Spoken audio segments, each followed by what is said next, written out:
Hey guys, Kendra here with another episode of the Level Up podcast. And today we're going to talk all things revenue and profit, why they're important, the difference between the two, how to grow them if you're wanting to scale, all the different things.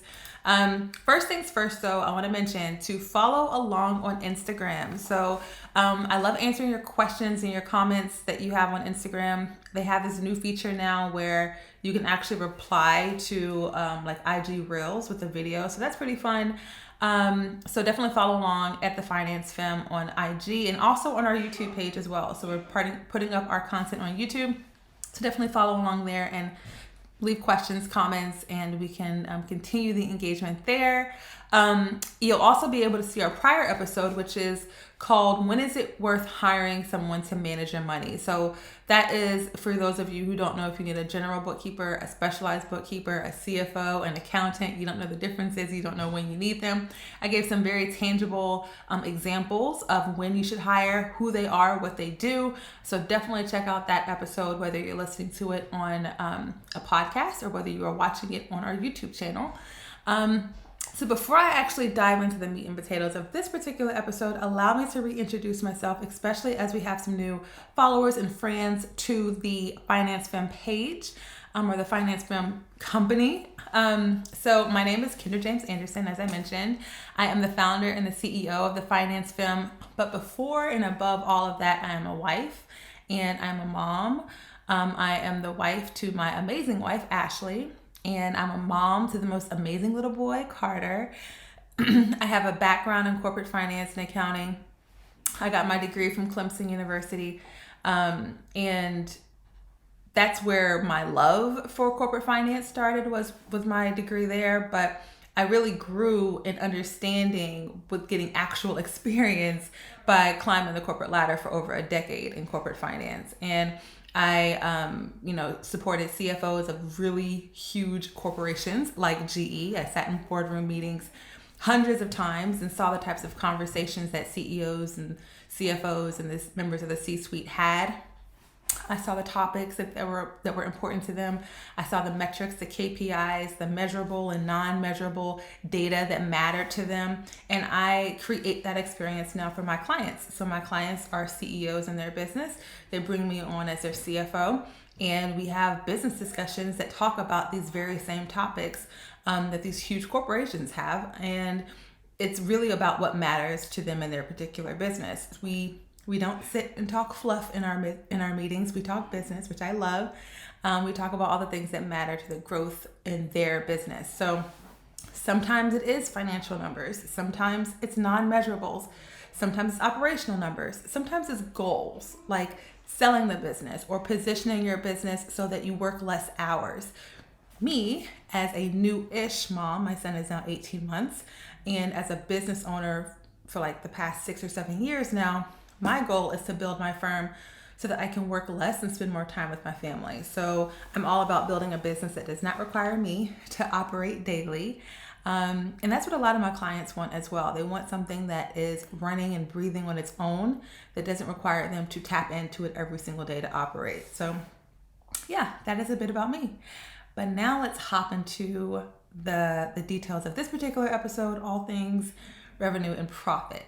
So let me start off by asking, do you want your business to scale? If you do, then listen up, because I'm going to talk about two major factors that you have to understand if you want your business to scale. And honestly, you have to understand even if you don't want your business to scale. But first, let's actually talk about what is scaling, because scaling is a hot word. It's a trendy word right now. It's probably a bit overused, but scaling essentially means growing your business in a sustainable way. So it's about growing revenue in your business substantially without growing expenses so much that you're actually not profiting more, or that you might be losing money. So maybe you're growing the top line or the revenue of your business, but you're doing it by spending so much more money that you're actually profiting less or maybe even losing money. So you want to scale in a very strategic way and with a plan. And so that brings us to revenue versus profit, in which, again, this is something that you have to thoroughly understand in business, whether you want to scale or not. So first, let's talk about the differences between the two. So Revenue is the total income generated from your normal business operations. So if you have a product that you sell or a service that you offer or both, the money that you generate from that is your revenue. Now, profit is the amount of money left over after your expenses are accounted for. So it's your revenue that's left over after expenses are accounted for. Now, there are two different types of profit. There's gross profit, there's net profit. For this conversation, we're mainly talking about net profit, but I will touch on gross profit when we talk about product-based businesses. But most people, when they're talking about profit, they're talking about net profit. So again, it's your revenue minus all of the expenses that it takes to operate and run your business. So let's start off with some actual examples. So the first example that I want to give you is if you are a service-based business, and then I'll do an example with a product-based business. So let's say you're a service-based business that has a $10,000 consulting package. And so in January, let's say you book one client, so you have $10,000 in revenue, right? That one client purchases that $10,000 package, you have $10,000 of revenue. Now let's say in January, you also have expenses where you're paying for a co-working space, you're paying for travel, you're paying for SaaS tools, you're paying 2 contractors that handle your marketing and your PR. All of those expenses, let's say in January, cost you $4,000. Well, then your net profit is $6,000, right? It's the difference between the $10K revenue and the $4K expenses. So now for product-based businesses, let's say that you sell candles, because we all love candles, right? So let's say the candle costs you $2 to acquire. So for every candle that you get to sell, it costs you $2 each, and you sell them for $12 each. Well, then you're making $10 per candle. So that's the profit that you make per candle. But now let's talk about the profit of your business. So let's say in January, you sell 1,000 candles. So that 1,000 candles will generate $12,000 in revenue, right? Because 1,000 candles at $12 each, $12,000 in revenue. Now back out the $2,000 it cost you to make those candles, right? So it cost you $2,000 to get the 1,000 candles, $2,000 to get the 1,000 candles that you're actually selling because they're $2 each. So take out that $2,000. Well, that's $10,000 of gross profit. So remember before I touched on gross profit versus net profit. Gross profit, we'll talk about more details about this in a different episode, but essentially you have the $12,000 you're making your revenue minus the $2,000 that it cost you to get that revenue because it's just your product costs. So $10,000 of gross profit, but now we have to still factor in those operating expenses, rent, contractors, payroll, travel, SaaS, whatever you have. Let's say all of that is $6,000, for your contractors, your payroll, your travel, all of that. So you have 12,000 product sales or revenue.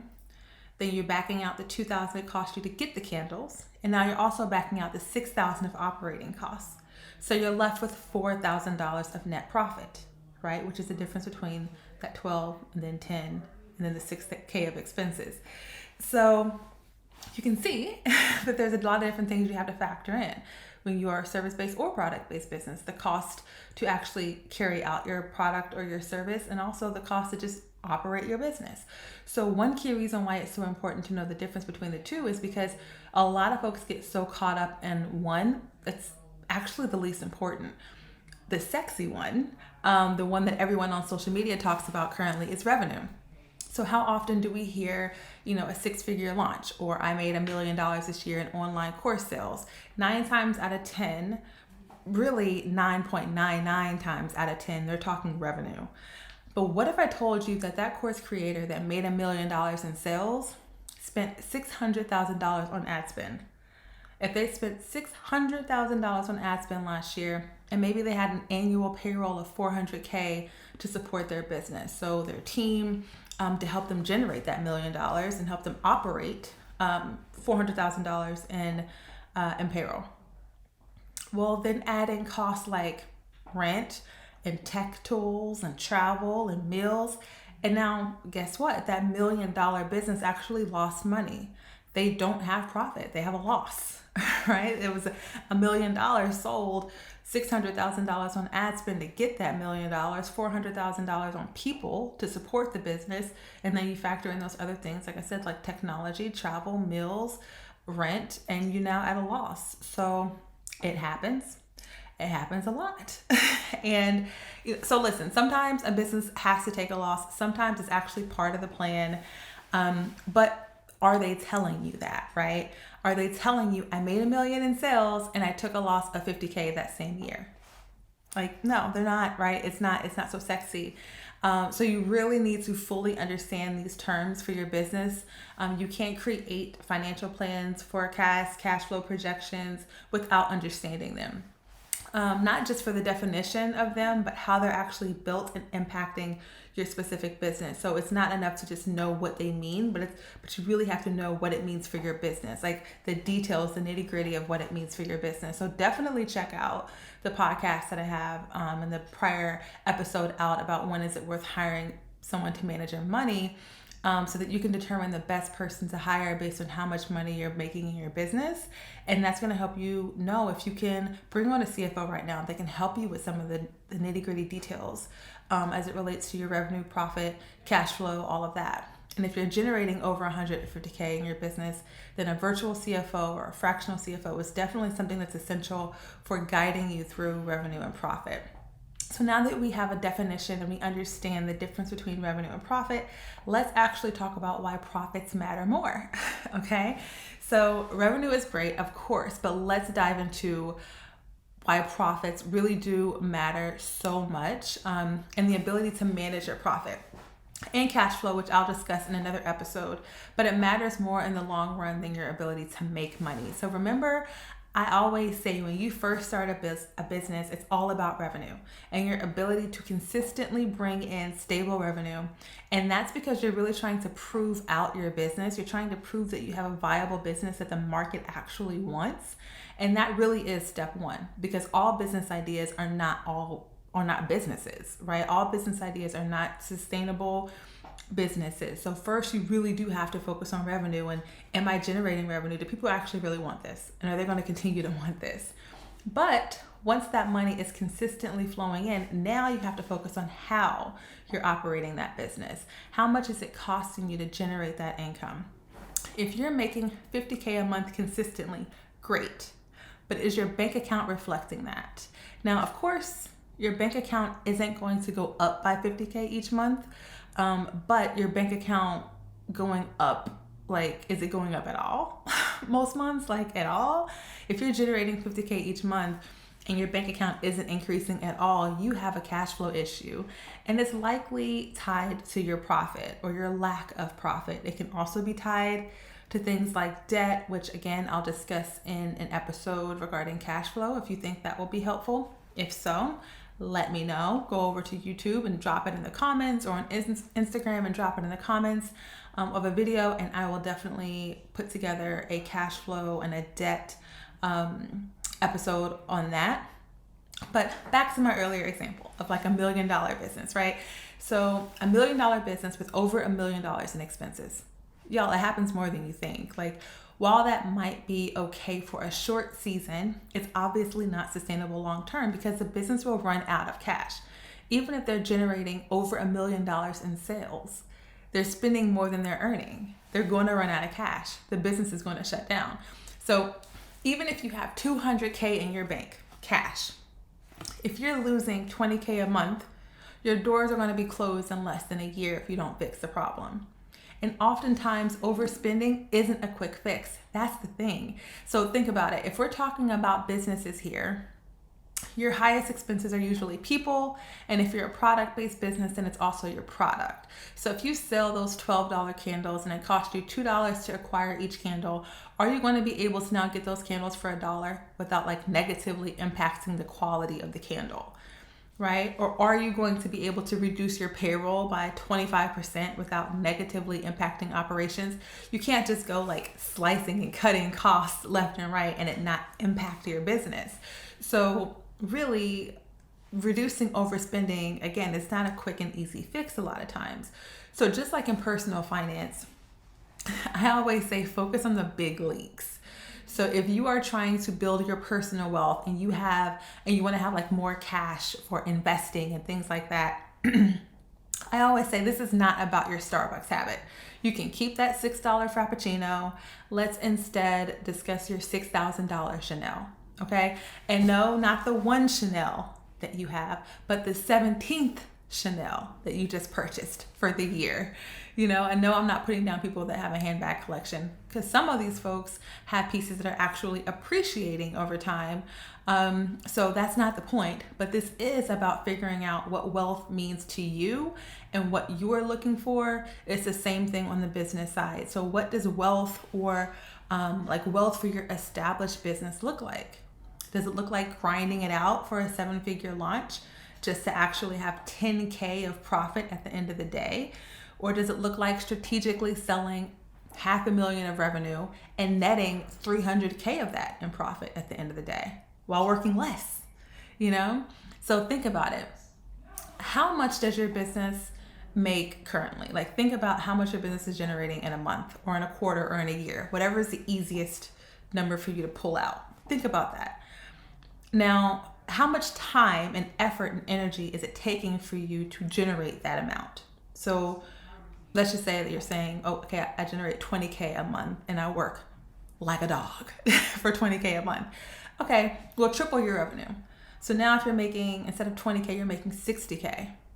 Are you going to be able to actually carry out that much work? If you're working like a dog for 20K, are you going to really be able to get to 60K? A lot of times you're capped at your ability because you can't just generate 60K if you're already tapped out on work, right? Or if you don't have enough product. So you really have to strategically think about what kind of business you're wanting to build. All right. So also let's just talk solutions, because one thing about me is I do not like to sit and talk about the problem too much. I like to discuss the solution. So let me give you a real life example of how we've helped a client improve their profit margins. And you can take some of these same steps and see if they would actually help you. So this particular client owned a product. They had several products. So they're a product-based business, and they used a manufacturer to actually make their products, and they sold their products online and occasionally in trade shows and in live events. And they eventually wanted to land retail contracts in places like Target and Sephora. And they were already generating very close to $1 million of sales in a year. But they were only breaking even on profit. So that essentially means that they were earning $1 million and spending $1 million each year. They were pushing out 30, 40, 50,000 units each year and not earning a drop of profit, because the pricing of their product means that they were actually selling about 40,000 units a year to get that $1 million.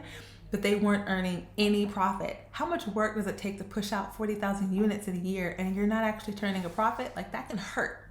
No, that can't hurt. That hurts. So when they came to me, it was easy for me to determine that they could easily make more profit. So how? Well, I looked, and the cost and the price of their product, we did an analysis on it, and it actually looked really good. We also did a deep dive on their operating costs and where they were leaking money. So the pricing was actually great, but they discounted way too deep and way too often. Product-based businesses, please listen up, okay? The pricing was great. Based on the cost to acquire, their pricing was great, but they discounted way too deep and way too often. It negatively impacted how much they actually sold the product for at the end of the day. So it negated the fact that they had great pricing to start off with, because they discounted so much and so deep. So if a product costs you $5 to make and you sell it for $25, that's pretty good. But if you're consistently doing 40% off promos, adding on free shipping, giving out this promo and that promo, you're hurting your margins. So we did an analysis, and we found out that her average sale price was actually only 76% of her actual sale price, which means that if she sold her product at $30, in general, it was supposed to be $30, on average, she was actually only selling it for $23 due to all of the promotions that she was running constantly throughout the year and how deep those promotions were. That's huge. That is $7 a unit. $7 a unit. So remember, if you're pushing out 40 units out the door, that's over $250,000 of revenue right there that you're losing out on because you're so deeply discounting. So the solution is that we worked with her marketing team to come up with a better marketing strategy than promo. Promo is not, while you're paying marketing teams, okay? We're looking for more than just promo. And we were able to bring her average selling price up to $28, allowing for some promo, but nothing crazy. And that added $200,000 right there. $200,000, that easy, just by stopping the promo button, okay? Or reducing the promo button. So the next thing we did was we improved her team. And no, we did not cut costs here. We did not terminate anyone, but we did hold the people on the team to a standard of performance. So instead of just hiring people and expecting them to know what to do and how they can positively impact the business, we clearly defined everyone's roles and we tied everyone to a performance metric or a KPI so that they could see how they're performing. And that typically drives improved results when they can actually see that you're measuring them on something and they can see how what they're doing is impacting that measurable metric. So that could also drive revenue, that could decrease costs, or both, right? That improve performance on your team. So in this particular example, we measured the error rate of her shipping team. It was a big deal. So errors could result in having to reship free product, which costs us product, it costs us time, it costs us packaging. It could also hurt our customer experience, which could reduce future income that we could get from that customer. So we gave the shipping team an error rate goal, and they worked hard. They made improvements to meet that goal. This, again, it reduced the amount of free inventory that we had to send out. It reduced labor costs because it caused efficiencies in that team. So check back on like prior episodes that I have about hiring and building a team, because I can talk about hiring and building teams all day. It is so important. Hiring a team is a huge factor in scaling your business. Doing it wrong can cause catastrophic results. It's important, guys. So that was the second thing that we did. And then the third thing was related to product packaging. You're not going to believe how simple this was, but how impactful it was. We were able to save 5 cents a unit on packaging costs simply by asking. That's it. We asked, and I asked via email. I didn't even have to make a call. I just asked the vendor via email. It took seconds, and we saved them 5 cents per unit. That, again, thinking about the amount of units that go out of the door for them, that's another $20,000, $25,000 a year in product cost savings. Huge from an email. Okay, so these changes, just those 3 changes alone, can result in $250K or more in profit savings every single year. So in $1 million business, where you're frankly busting your ass to make $1 million, to get those units out of the door, or that service that you're providing out of the door, and profit nothing, to profiting 25% with no layoffs, no reduction in the quality of your product, that is major. 0% profit to 25% profits. Huge. So hopefully you can see why it's important to have a virtual CFO on your team.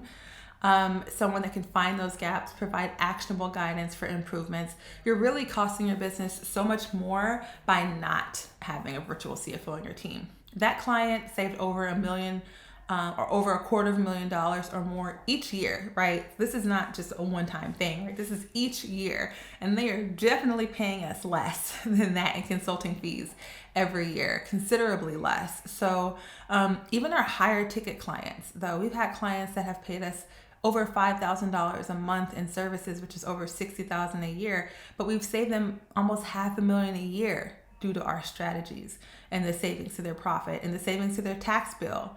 So sure, you can afford not to bring on a virtual CFO. Like, I can't say, oh, you can't afford not to. Sure, you can. You can afford not to bring on a virtual CFO, but why? Because you may actually be losing money by not having one on board. And as a high income business owner, you have to have a strategy. Things like profit and cash flow and taxes can crush you as a business owner without a holistic plan. There's nothing fun about seeing a $400,000 tax bill at the end of the year. It means that you generated a lot of money, but did you properly plan for that? Could you have gotten that reduced, legally reduced, right? So bring the right people on board to help you with your business. So with that, I'll leave you guys with some tips. So let's talk about growing your revenue. Okay, so one thing that will help you grow your revenue is knowing your stats. And one stat is how much are you actually generating? Like, where are you starting? How much revenue are you generating each month? And so a lot of times the software that you use to actually generate sales will help you provide this information, but you should also have this in your accounting solution, whether that's QuickBooks Online or Xero or whatnot. Your bookkeeper and or accountant and or CFO should help provide you with that insight. But if you are just wanting to know before you look into any accounting system what your sales are, tap into that sales system. So if you are a service-based business, maybe it's Vagaro, maybe it's Boulevard, maybe it's Style Seat. If you are a service-based business, maybe it is whatever you're invoicing through, right? QuickBooks, Stripe, whatever. But understand how much you're actually generating in sales each month. And also it's very important to know what products or services are selling the most. You want to know what your top sellers are. You want to know if you have 15 products and really only 4 are selling. Like, are those other 11 just not selling at all? Or are they maybe, selling seasonally? Like, understand that, because sometimes you want to drop products, guys. Sometimes it's okay to drop products. You don't have to just add more SKUs. You can actually reduce SKUs too. Okay? And this also matters when you want to think about adjusting pricing and adjusting costing and all that. Like, if you have, again, 15 SKUs and only 2 are selling, and you're wanting to make a price adjustments, do you want to make price adjustments, like big price adjustments on those top 2 that are already doing really well? Is that going to decrease the amount of units that go out, because now your customers who are used to seeing something at $12 see something at $16, they're turned off and they're no longer buying? Something to consider. Another thing to consider with sales is seasonality in your business, or seasonality in your industry as a whole. So seasonality is just all about understanding the highs and lows of your business based on the time that you're in. So it could be, calendar year wise. So maybe the summer months are slower for you, or maybe they're higher for you. They're fall, February versus November, Black Friday. Like, understanding that is very important because you can properly prepare. So obviously, the product-based businesses out there all know about Black Friday and all understand that it is not something that you can plan for in November. While Black Friday is at the end of November, you really should have a plan far before November. We actually talked to some of our clients about their Black Friday the year prior, right? So if we're talking Black Friday 2022, we should have a plan in place for that before 2022 even starts, because you have to get inventory in place, which if you don't self-manufacture, then obviously you have to work with other vendors and their timelines, which are crazy right now. So understanding seasonality is very, very important. Now, a couple of tips on how to increase your profits. So one is just understanding the different types of expenses. So like variable expenses versus fixed expenses. So a fixed cost might be something like rent, or your salaried employees, or lease payments for, equipment that you might have. Those are things that are the same essentially, each month or each quarter, each year, but they're the same cost. So your rent is always $1,500 a month or whatever it is, where variable costs fluctuate.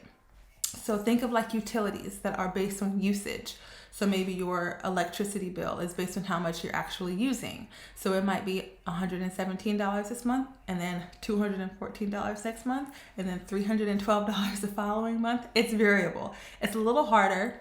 Take that back. It's quite a bit harder to actually budget, especially depending on the type of expense that it is, because it's variable, right? So you're wanting to understand, like, okay, I have X amount of fixed expenses each month, so I know that I at least have that much of expenses, but I might potentially have this additional amount of expenses as well for my variable costs that I have. So you definitely want to plan for that as well. Plan for seasonal expenses. So seasonal expenses can be related to travel, that holiday promo that I'm talking about, right? Whether it's Black Friday discounting, or maybe holiday staff to actually help get some of those additional orders out of the way. Temporary storage if you have to increase product or like inventory that you have on hand, and maybe you just need to have some temporary storage for to house it.